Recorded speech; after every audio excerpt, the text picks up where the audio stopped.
तो मेरा नाम है मोहित और आपका स्वागत हमारे यूट्यूब चैनल हिस्ट्री चैंपियन में। तो जैसा कि आप जानते हो, आपका बीए सेकंड सेमेस्टर का जो पेपर होने वाला है environment pollution law and human communities AAC का, उससे संबंधित एक कंप्लीट जो पिछला पेपर रहा था उसका मैं कंप्लीट रिवीजन करवाने वाला हूँ आपको सामने। क्योंकि आपको पता है लगभग पर्सन घूम फिर के वही आते हैं, बस लैंग्वेज चेंज हो जाएगी, पर्सन तो वही आने हैं। तो सारा का सारा रिविजन आपको इसी वीडियो में देखने को मिल जाएगा। लॉन्ग शॉर्ट है, सारे प्रश्नों को मैं आपको रिवाइज करवा दूँगा।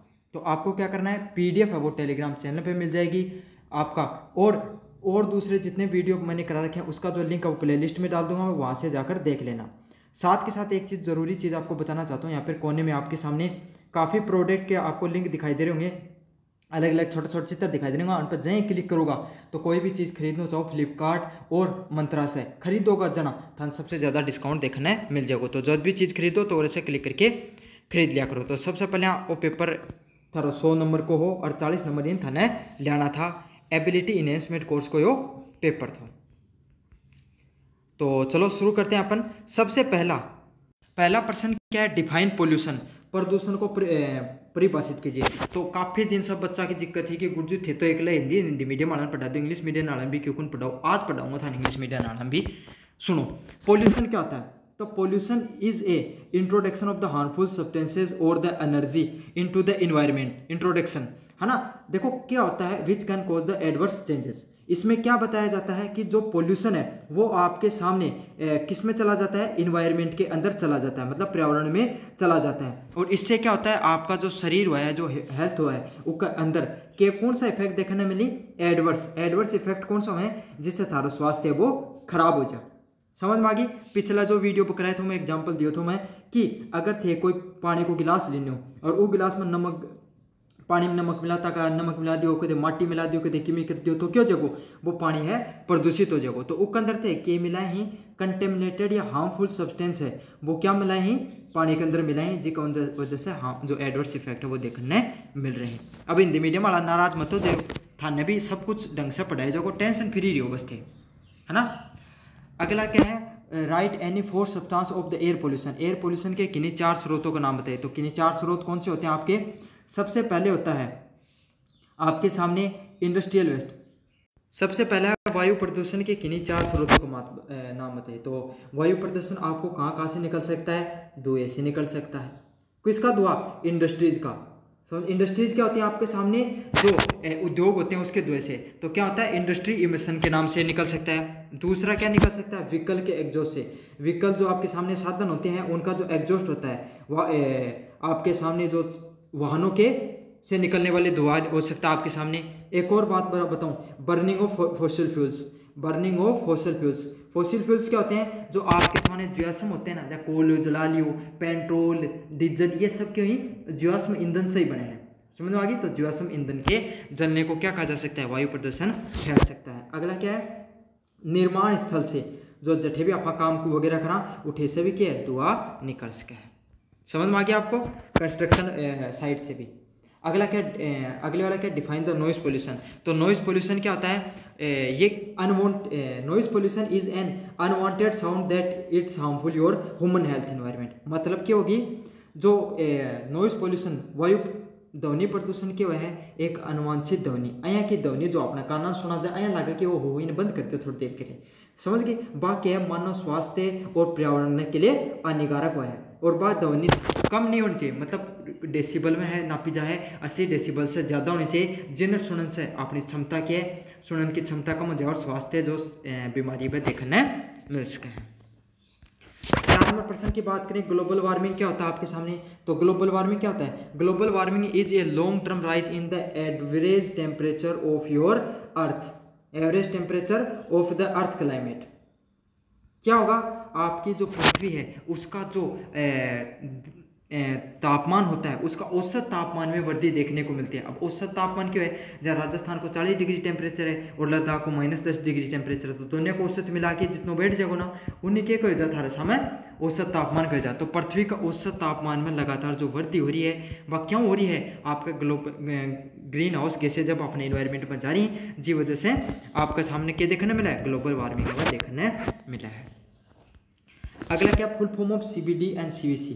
तो सीबीडी क्या होती है, सीबीडी की फुल फॉर्म क्या होती है आपके सामने, कन्वेक्शन ऑन बायोलॉजिकल डाइवर्सिटी। क्या होगा? Convection of biological diversity. Biological diversity समझ में आ गया आपको? क्या देखने को मिलता है? कन्वेक्शन ऑफ बायोलॉजिकल डाइवर्सिटी के नाम से जाना जाता है। अगला CWC को किस नाम से जाना जाता है? Chemical weapon convection. क्या होता है? Chemical weapon convection. ये क्या था आपके सामने? जो आपके सामने जैविक हथियार हैं उसको क्या कर सकते हो आप? जैविक हथियारों का जो उपयोग पर रोक लगाई गई थी। समझ में आ गया आपको? 6 नंबर प्रश्न है, what is the aim of the wildlife protection act. तो वाइल्ड लाइफ प्रोटेक्शन एक्ट सबसे पहले कब लागू हुआ था? 1972 में लागू हुआ था। और इसका क्या एम थे? To protect the wildlife, मतलब जो जीव जंतु हैं उन्हें बचाने को कार्य करे गए थे। अगला क्या है?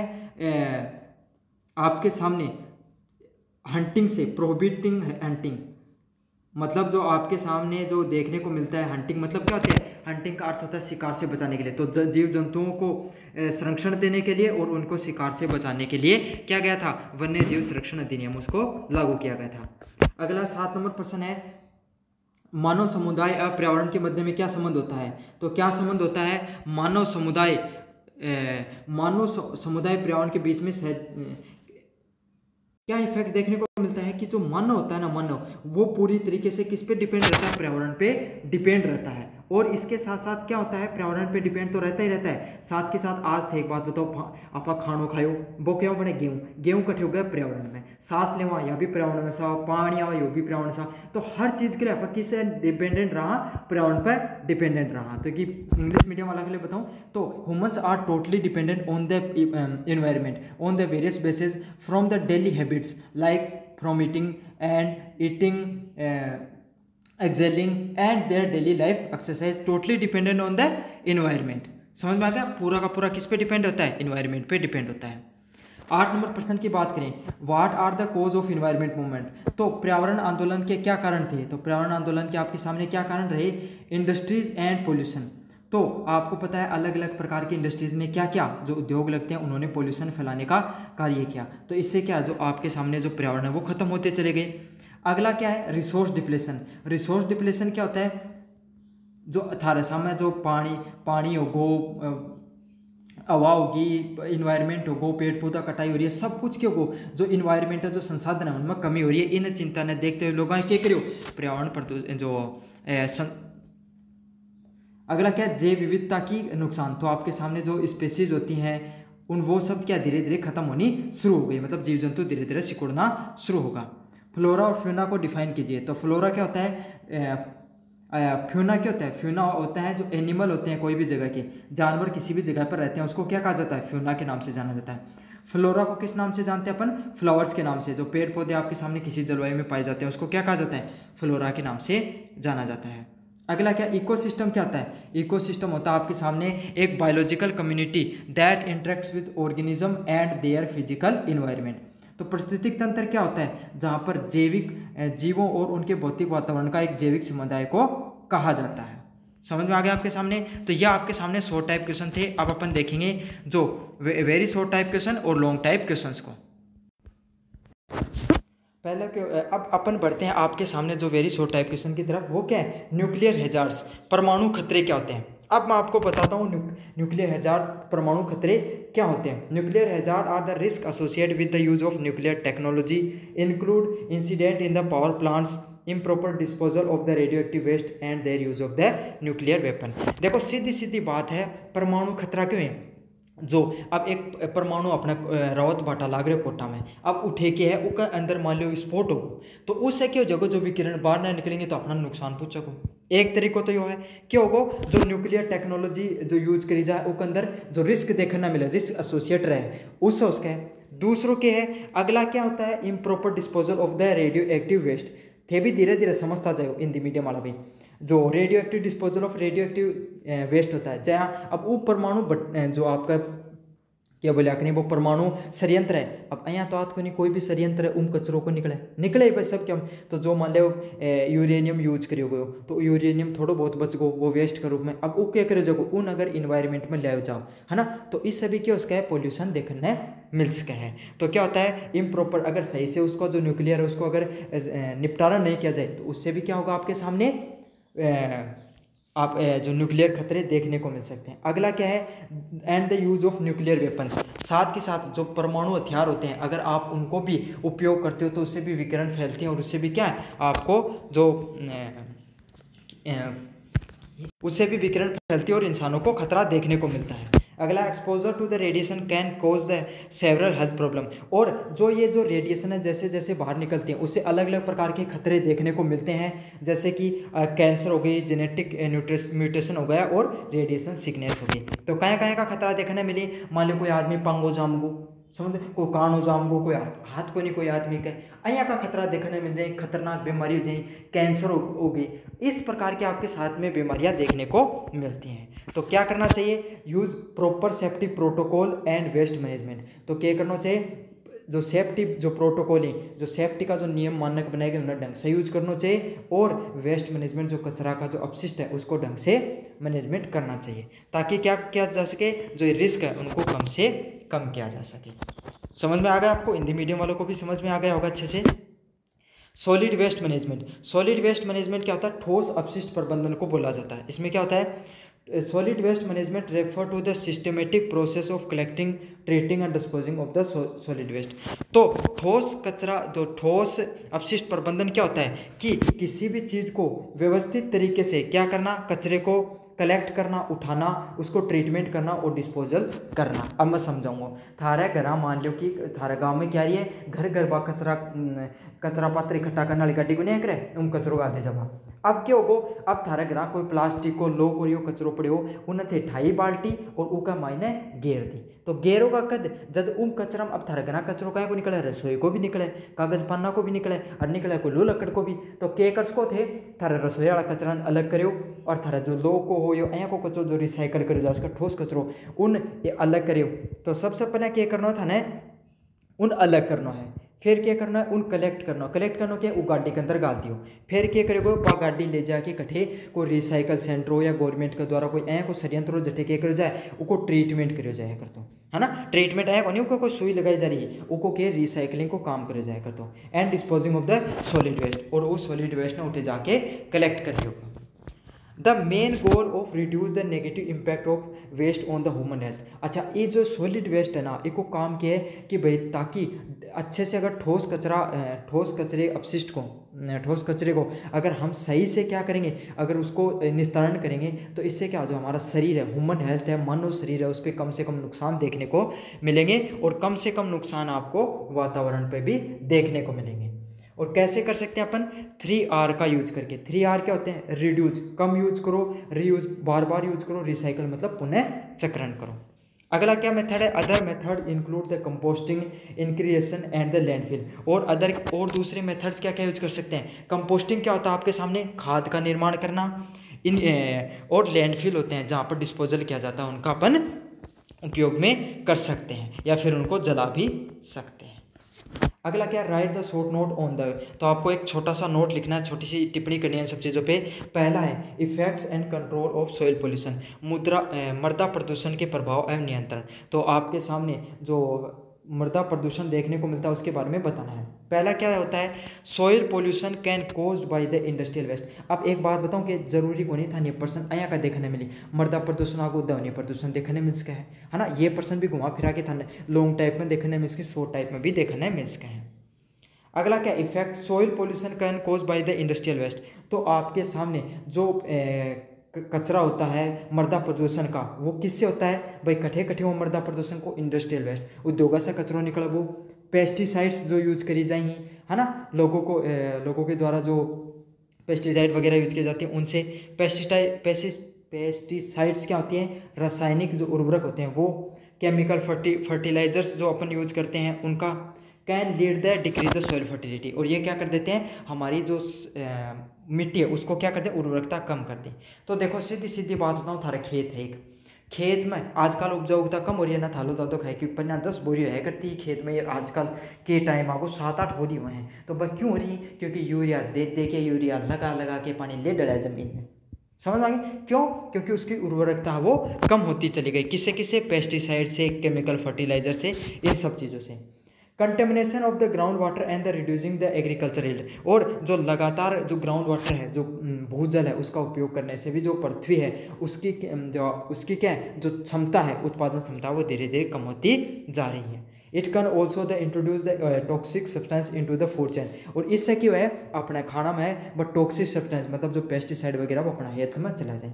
तो अब थालो दादो है कहना कि अब क्या है, अब तो भाया यूरिया का खाएडा टाबरी हण का गोडा में जोर कुन रही हो, तो वो यूरिया खाएडा टाबर के यहाँ यूरिया चाबो थोड़ी हो थी, यूरिया कठिन आ रही है, वो यूरिया जो थे खेतम उगाओ हो उसका द्वारा थारे शरीर में चले जाए। क्यों? वो गेहूँ में थोड़ा बहुत तो जाए भाई, यूरिया गेरी बा कोई पौधा का जड़ में गई, जड़ से उनको पौधो बने जो गेहूँ बने उसका मायने गई और बाबा अपने शरीर में चली गई, है ना।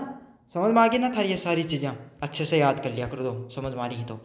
अगला क्या? कंट्रोल। कैसे कंट्रोल कर सकते हैं?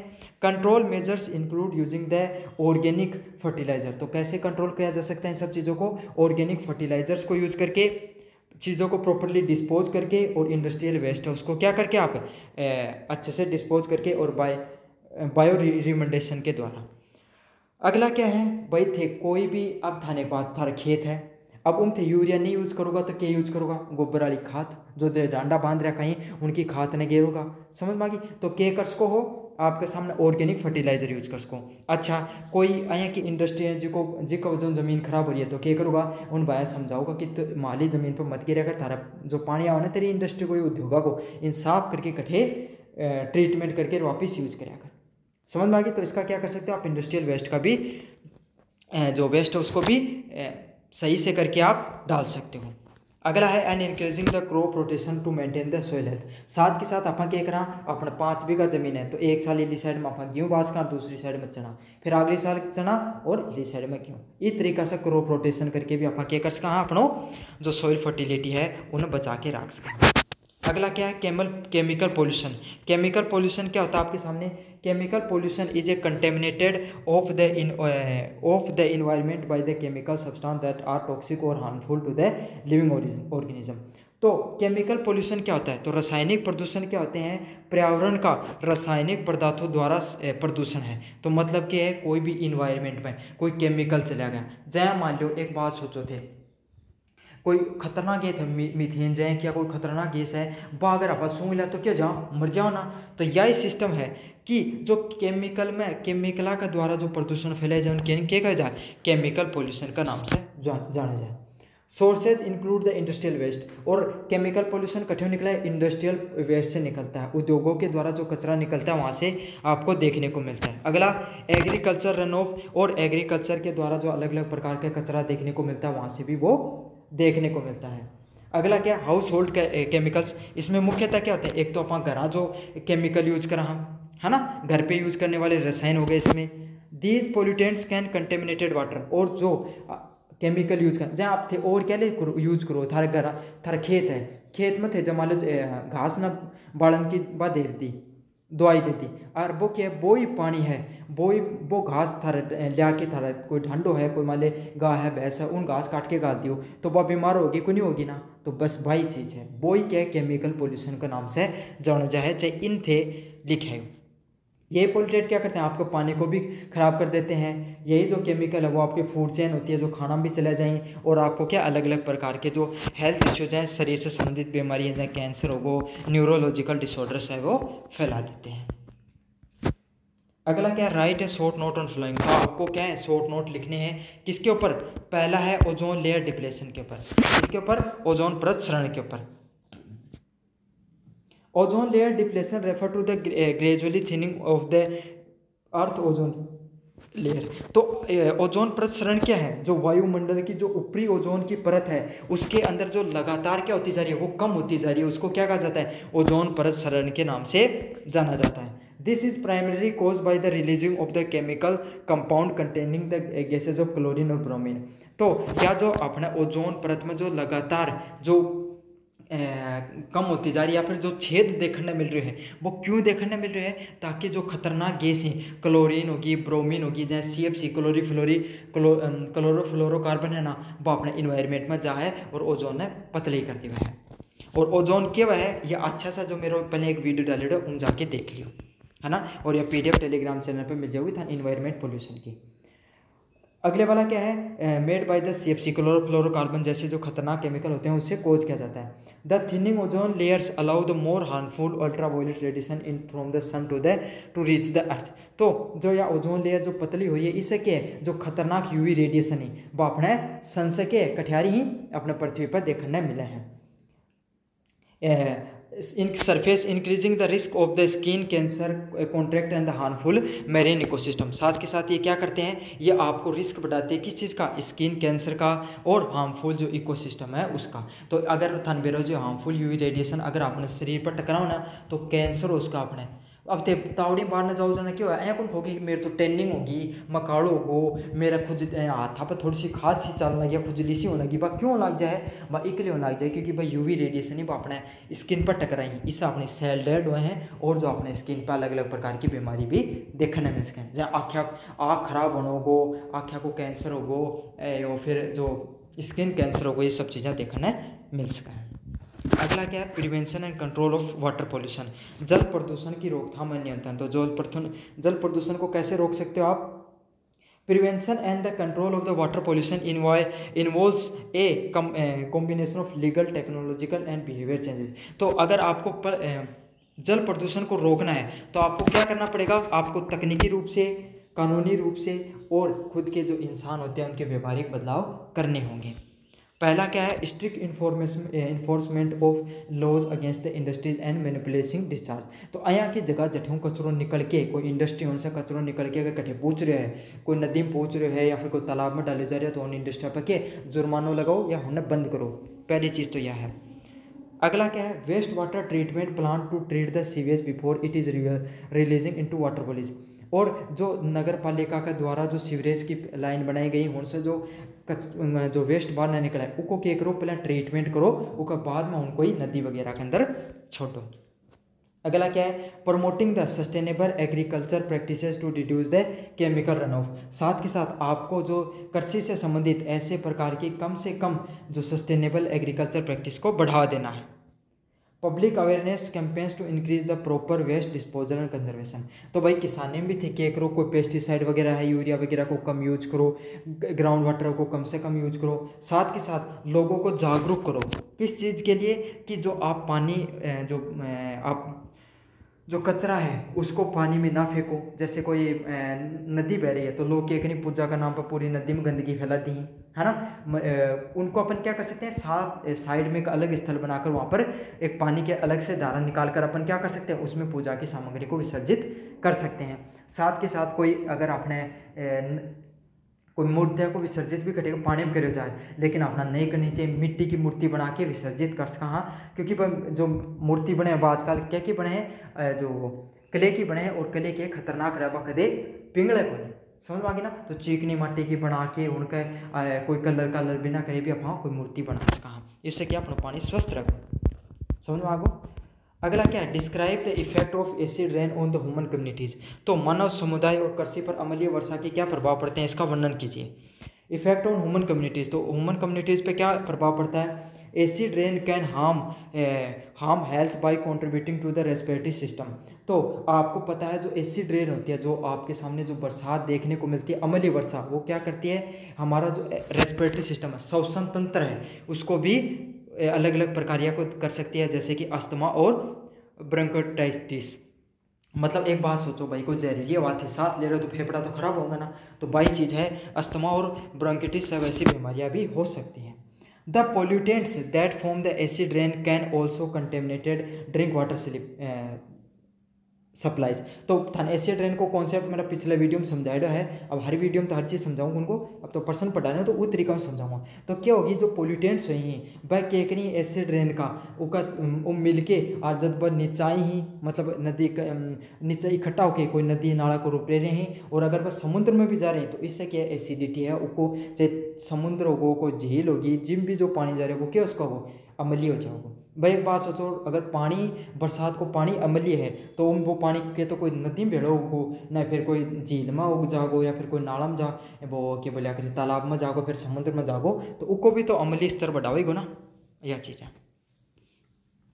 Additionally it damages the building, इसके अलावा यह क्या करता है आपको जो बिल्डिंग वगैरह होती है मोनूमेंट्स होते हैं उनको ख़त्म करने का उनको नष्ट करने का कार्य करता है। मोनूमेंट क्या हो गए, जैसे कि ताजमहल हो गया आपको, जो अलग अलग प्रकार की जो बिल्डिंग होती हैं मोनूमेंट, जहाँ ताजमहल हो गो लाल किला होगा, जहाँ की जो पुरानी चीज़ है ना उनने भी क्या करोगो उनको भी नुकसान पहुँचाने को कार्य करे, क्योंकि पत्थर है ना एक स्टोन कैंसर होता है, जिससे क्या होता है पत्थर है ना वो टूटना शुरू हो जाता है, धीरे धीरे उसका रंग बदलना शुरू हो जाता है। वो किसके वजह से होता है, एसिड रेन के वजह से होता है। इफेक्ट ऑन एग्रीकल्चर, एग्रीकल्चर पर क्या देखने मिला है, acid rain damage the crops and forest by leaching essential nutrients. तो जो एसिड रेन से अम्लीय वर्षा से होने से क्या हुआ है, जो अपनी जो फसल है उसका क्या है वह खराब हो जाए है, समझ में आ गई, उसका जो न्यूट्रिएंट्स है वह दुख के चले जाएंगे, साथ के साथ जो न्यूट्रिएंट्स है वह नष्ट भी हो जाएंगे वो चीज़ है।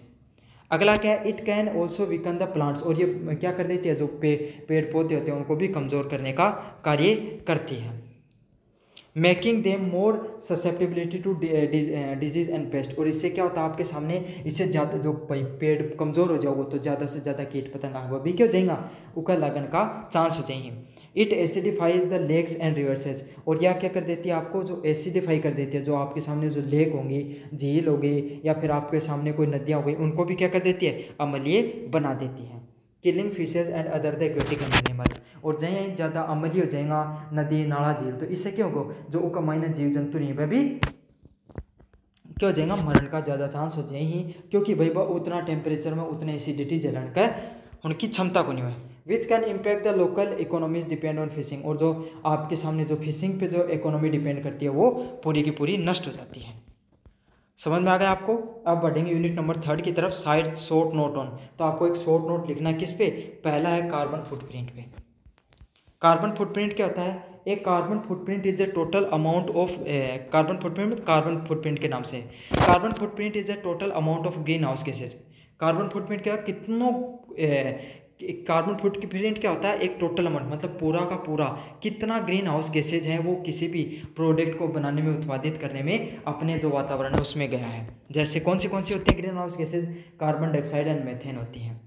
इमिटेड डायरेक्टली और indirectly by individual organisation event और प्रोडक्ट, तो कोई भी संस्था हो गई, समझ में आया, कोई व्यक्ति हो गया, कोई ऑर्गेनाइजेशन हो गया, उसके द्वारा क्या किया जा रहा है डायरेक्ट जो इन्वायरमेंट में आपके सामने जो कार्बन है वो छोड़ी जा रही है। अब क्या छोड़ी जा रही है, मैं एक उदाहरण से समझाया करूँ।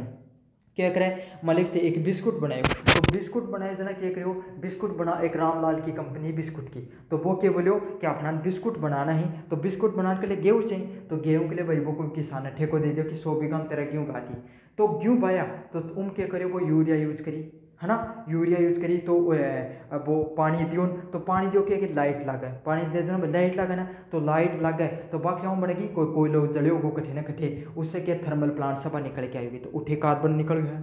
फिर क्या है वो भाई गेहूँ उगा लिया, तो उन काटने में जो मशीना यूज हुई उनमें कार्बन डाइऑक्साइड बाहर नहीं निकली, फिर उन काट के फैक्ट्री में पहुँचाए, उठे जो है ट्रक वगैरह में गया उठे कार्बन डाइऑक्साइड है वह रिलीज करी, फिर जो मशीना से वो पूरा बिस्कुट बने पूरी प्रक्रिया से उठे कार्बन डाइऑक्साइड है वह लाइट लगाऊँ तो उठे कार्बन डाइऑक्साइड को यूज हुआ है। फिर क्या है जो बिस्कुट है उसको रेपर बनाया जा, रेपर क्या को बनाए प्लास्टिक को, तो वो प्लास्टिक में जो बिस्कुट पैक हुए तो कार्बन डाइऑक्साइड जो कार्बन है वो यूज हुए हैं, और फिर वो जो थारा तक पूछाए थे खाओ जब तक भी कार्बन को जितनी अमाउंट निकले उनके कहा जाए कार्बन फुटप्रिंट के नाम से जाना जाए। समझ में आ गई, ये कोई व्यक्ति के द्वारा, कोई संस्था के द्वारा, कोई इवेंट के द्वारा जितना कार्बन है वो वातावरण में छोड़ा जाता है उसी को क्या कहा जाता है कार्बन फुटप्रिंट के नाम से जाना जाता है। It is a measure of impact on human activities on the environment, और ये क्या है आपके सामने मनुष्य का उसके जो मनुष्य के द्वारा जो कार्य किए जाते हैं उसका कितना प्रभाव देखने को मिलता है, किस पे, वातावरण पे, particularly on the climate change, और मुख्यतः किस पे, जो आपको जो क्लाइमेट है जो मौसम है उस पर कितना जो बदलाव देखने को मिल रहा है उस पर। Reducing one's carbon footprint involve the action like using less energy, और लगातार जो कार्बन फुटप्रिंट है लगातार अपन क्या कर सकते हैं, जो कार्बन फुटप्रिंट है उसका लगातार जो उत्सर्जन हो रहा है उसको कम कैसे कर सकते हैं, कैसे कार्य करके, जैसे अपन कम ऊर्जा का यूज करें। और कैसी ऊर्जा यूज करें, जैसे कि जो सूर्य ऊर्जा हो गई, पवन ऊर्जा हो गई, जो नवीनीकरण योजना ऊर्जा होती है उसको अपन यूज कर सकते हैं। और क्या कर सकते हैं, ऐसे जो जिससे ज़्यादा कार्बन निकलता है उस चीज़ों को अपन खाना पीना भी कम कर सकते हैं। समझ में आ गया आपको हर चीज़, मुझे उम्मीद अच्छे से समझ में आ रही होगी, हिंदी मीडियम वालों को भी, इंग्लिश मीडियम वालों को। डिजास्टर मैनेजमेंट क्या होता है? Disaster management is a process of planning, organising and the implementation measures to prepare for. तो डिजास्टर मैनेजमेंट, आपदा प्रबंधन क्या होता है भाई? कोई भी चीज़ को, आपदाओं की तैयारी करना, किसी चीज़ की प्रतिक्रिया देना और उभरने के लिए योजना बनाना। जैसे समझ लो थे थारे गांव में के दे दोगे, अलर्ट दे दोगे कि चक्रवात आने वाला है, तो क्या करो, चक्रवात आने वाला जहाँ क्या करोगा थे, थारा घर है, पहले थारा माता पिता ने बताओगा, गांव में सबने बताओगा, तो सब जागरूक हो। आप क्या करो, थारा पहले थारे घर का स्तर पर तैयारी करांगा सब पहले। हाँ, घर का स्तर पर क्या करो, जो सामान्य को है, जो घर में एक जैसे टेन, जैसे आपके सामने जो ये लगी रहती है ना, लोहे की कोई चीज़ हो गई, पेड़ वगैरह हो गए, आपको उससे दूर चले जाना। ऐसा कोई सुरक्षित रूम तैयार करोगे जिसमें क्या चक्रवात का प्रभाव कम से कम देखने को मिले। फिर क्या है, आपके घर में कोई जीव जंतु भी रहते होंगे, है ना, गाय होगी, भैंस हो गई, उनको आप सुरक्षित जगह पर बांधने का कार्य करोगे जहाँ पर उनको कम नुकसान पहुँचे। फिर क्या है, चक्रवात आएगा तो साथ वर्षा भी आएगी, तो आप क्या करोगे, अगर आपका घर ऐसी जगह पे है जहाँ पे पानी के भराव होता है, तो आप क्या करोगे, उसको छोड़कर अपने सामान को सुरक्षित जगह पर रखकर कहाँ पर चले जाओगे, जो ऊंचाई वाले जगहों पर चले जाओगे। समझ में आगो।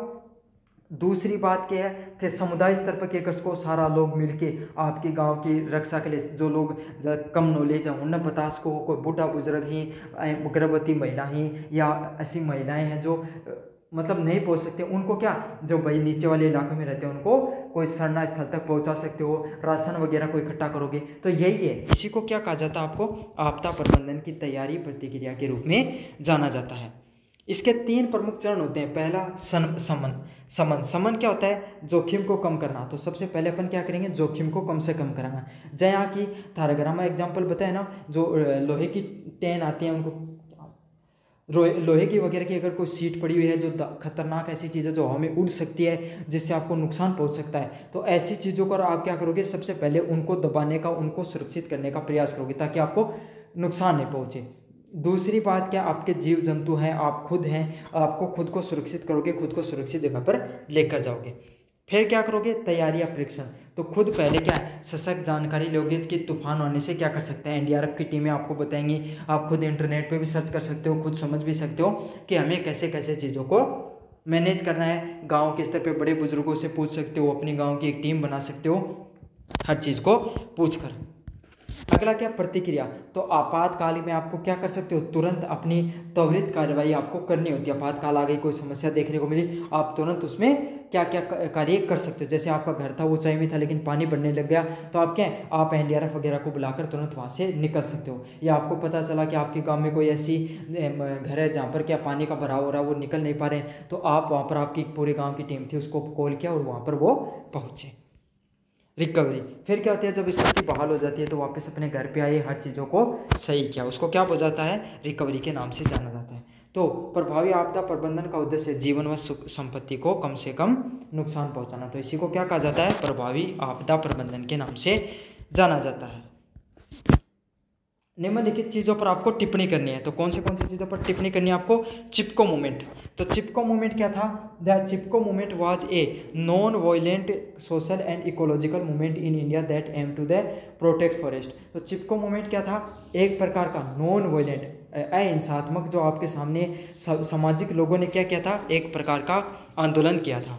इसमें क्या था, जो आपके सामने पेड़ पौधे कट रहे थे उनको बचाने के लिए आंदोलन देखने को मिला था। It is organise in the 1970s in Uttarakhand region. और ये कब मिला था, 1970 में उत्तराखंड का जो क्षेत्र है उसमें इसको ऑर्गेनाइज किया गया था।